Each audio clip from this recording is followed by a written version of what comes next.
మొదట నేను పెద్దగా స్పీచ్ ప్రిపేర్ అవ్వలేదు, కానీ కొన్ని విషయాలు మీతో షేర్ చేసుకోవాలనిపించింది.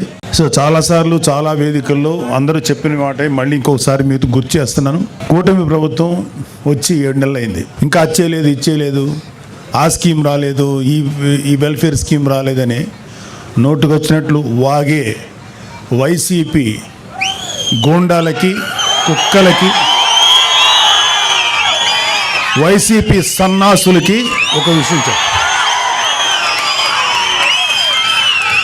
వృద్ధులు, వితంతువుల పెన్షన్ ఒకేసారి 1000 పెంచి 4000 1వ తేదీనే వాళ్ళ ఇళ్ళ దగ్గర ఇస్తున్నాం.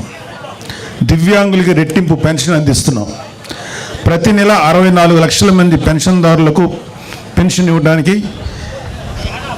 దాదాపు 20,537 కోట్లు కూటమి ప్రభుత్వం ఖర్చు చేస్తుంది. ఏడాదికి 33,000 కోట్లు. 5 ఏళ్లలో 1.60 lakh crores పెన్షన్స్ కోసం ఖర్చు చేస్తుంది.